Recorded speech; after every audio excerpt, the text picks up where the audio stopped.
In this session, we learn that how the lexical analyzer will deal with the white space characters and comments. Okay, तो white space characters के लिए जो regular expression होता है वो इस तरह का होता है, या तो ब्लैंक, या तो टैब, या तो न्यू लाइन, और ये इनका कोई भी सीक्वेंस पॉसिबल है. ओके, तो इसी रेगुलर एक्सप्रेशन को मैंने फाइनाइट ऑटोमेटा में डीएफए में कन्वर्ट किया है, और ये डिलिम लिखा, डिलिमिटर मीन्स ब्लैंक या टैब या न्यू लाइन को मैं डिलिमिटर बोल रहा हूं. ओके, तो कहता है कि any sequence of all the three. Okay, उसको क्या, उसको ये यहां तक हैंडल कर लेगा. और अदर में क्या जा रहा है, अगर यहां पर ना ही वो कैरेक्टर जिसको रीड किया है डिलिमिटर है, ना ही ब्लैंक है, और ना ही न्यू लाइन है, तो उसको क्या, उसको मीन्स इसका मतलब ये रिट्रैक्ट स्टेट है. इसका मतलब इसके पहले जो अभी पढ़ा है करंट में, इसके पहले जो कुछ पढ़ चुका है वहां तक की चीज क्या थी, वहां तक का सीक्वेंस क्या था, वाइट स्पेस था. तो लेक्सिकल एनालाइजर इस तरीके से डिटेक्ट कर लेगा और उसको तुरंत डिस्कार्ड कर देगा, या कह लो इग्नोर कर देगा, या कह लो स्ट्रिप ऑफ कर देगा. ओके, तो इस तरह से ये स्टोरी वाइट स्पेस की है. नाउ कमेंट्स की अगर बात करें तो कमेंट, अगर मल्टी लाइन कमेंट हो तो मल्टी लाइन कमेंट इस तरीके का होता है. ओके, ये डिवीजन जैसा ऑपरेटर है, देन एस्ट्रिक मल्टीप्लाइड जैसा है.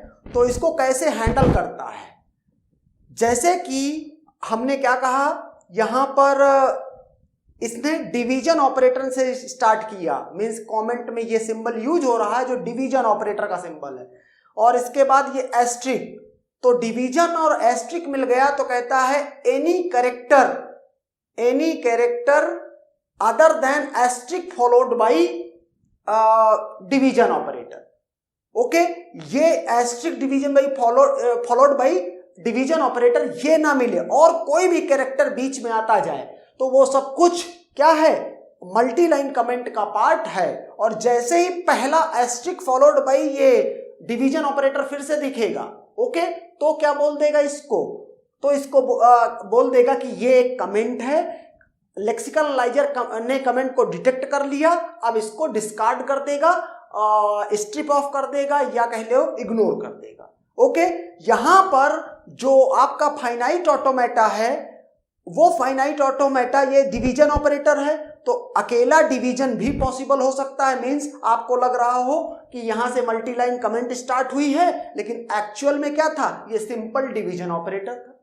या ऐसा भी हो सकता है division operator followed by assignment, ये असाइनमेंट ये हो, असाइनमेंट ऑपरेटर हो, तो ये भी हो सकता है. तो आपको ये भी साथ में बनाना पड़ेगा. ओके, मींस जो पॉसिबिलिटी एक जगह से, एक स्टेट से दूसरी स्टेट के लिए हो सकती हैं वो आपको बनानी पड़ेगी. तो इस तरह से मल्टी लाइन कमेंट को डिजाइन किया जाता है. ये डीएफए है, और ये मल्टी लाइन कमेंट को डिटेक्ट करेगा और इग्नोर करेगा या स्ट्रिप ऑफ करेगा. यहां पर एक एग्जांपल के तौर पे अगर सपोज करो मैं लूं कि मल्टी लाइन कमेंट क्या है, इस तरीके से ABC, और इसके बाद मैंने ये किया, और फिर से मैंने कहा EFG एंड देन. अगर पूछा जाए कि इसमें कमेंट वाला पार्ट कहां तक का है, क्या ये जो चीज है, ये जो asterisk followed by division operator इस तरह का दिख रहा है, क्या इसको इस तरीके से इस पूरी एक चीज को ऐसे ट्रीट करेगा, या इतने को एक कमेंट मान लेगा, ये डिवीजन था ऐसे, इतने को एक कमेंट मान के इग्नोर कर देगा और यहां से काउंटिंग स्टार्ट कर देगा. तो इसीलिए मैंने यहां लिखा any character other than asterisk followed by division operator. Means बीच में कोई भी कैरेक्टर आ सकता है, लेकिन एस्ट्रिक फॉलोड बाय डिवीजन नहीं आ सकता है. अगर ऐसा आया तो फिर वो इस रूट को फॉलो करेगा और फाइनल स्टेट पे पहुंच जाएगा. अर्थात ये जो चीज है, इतना पार्ट इसको कमेंट मानेगा और लेक्सिकल एनालाइजर इसको इग्नोर कर देगा, और यहां से फिर से क्या करेगा, फिर से टोकन मीनिंगफुल लेक्सिकल यूनिट्स बनानी स्टार्ट कर देगा. ओके, या यहाँ से फिर से टोकन, नए टोकन को पाने के लिए मीन्स अपनी एनालिसिस स्टार्ट कर देगा, स्कैनिंग कंटिन्यू रखेगा। ओके, एक बात और इंपॉर्टेंट बताता हूं, चूंकि अब सारे ट्रांजिशन डायग्राम कंप्लीट हो चुके हैं, तो जितने भी ट्रांजिशन डायग्राम हैं ये सब अलग अलग नहीं रहते हैं। इन सारे ट्रांजिशन डायग्राम को आप क्या कर सकते हो, एक नई इनिशियल स्टेट बना करके और सारे ट्रांजिशन डायग्राम की स्टार्ट स्टेट में एक कनेक्ट कर सकते हो एप्सिलॉन का मूव लेकर के। और ये जो ओवरऑल सारे ट्रांजिशन डायग्राम को मिला के जो एक ट्रांजिशन डायग्राम बनाया है, इसको कन्वर्ट कर दो डीएफए में और इसके बाद मिनिमाइज कर लो। अब ये क्या हो जाएगा, पूरा ओवरऑल डीएफए जो एक बन के तैयार हो गया, ये हो जाएगा DFA for detecting all the construct of the programming language. Okay, जिसका हम इस्तेमाल करेंगे आगे for finding the tokens. Okay, and now a very important point two remember means कि जो लेक्सिकल एनालाइजर है उसको इंप्लीमेंट कैसे कर सकते हैं।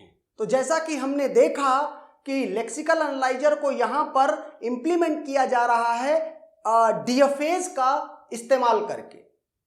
ओके, मीन्स फाइनाइट ऑटोमेटा का इस्तेमाल करके इंप्लीमेंट किया जा रहा है। फाइनाइट ऑटोमेटा में बहुत कुछ है, रेगुलर एक्सप्रेशन है, डीएफए, एनएफए, नल एनएफए है, रेगुलर लैंग्वेज है, ये किसी भी नाम से सवाल इस तरह से पूछा जा सकता है। ओके, तो मीन्स लेक्सिकल एनालाइजर को हम फाइनाइट ऑटोमेटा से का यूज करके इंप्लीमेंट करते हैं। तो क्या पीडीए या एलबीए या ट्यूरिंग मशीन से नहीं कर सकते हैं?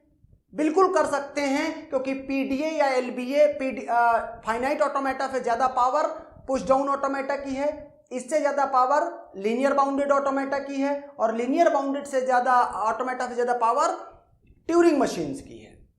तो किसी से भी इंप्लीमेंट किया जा सकता है लेक्सिकल एनालाइजर को। ओके, अच्छा, अगर यहां पर पीडीए से इंप्लीमेंट की बात की जा रही है, इसका मतलब कॉन्टेक्स्ट फ्री लैंग्वेज भी इसकी जगह टर्म यूज किया जा सकता है, या कॉन्टेक्स्ट फ्री ग्रामर भी टर्म यूज किया जा सकता है, similarly for LBA and Turing machines. Okay, तो अब अगर सबसे इंप्लीमेंट किया जा सकता है तो फिर इनमें से एफिशिएंट सबसे ज्यादा कौन होगा? तो इफिशियंसी का ऑर्डर है finite automata the most efficient, then उससे कम पीडीए, उससे कम एलबीए एंड ट्यूरिंग मशीन में जो इंप्लीमेंट तो किया जा सकता है, लेकिन इफिशियंसी सबसे कम इसमें होगी। Efficiency in terms of time complexity and space complexity. Okay, and that's done.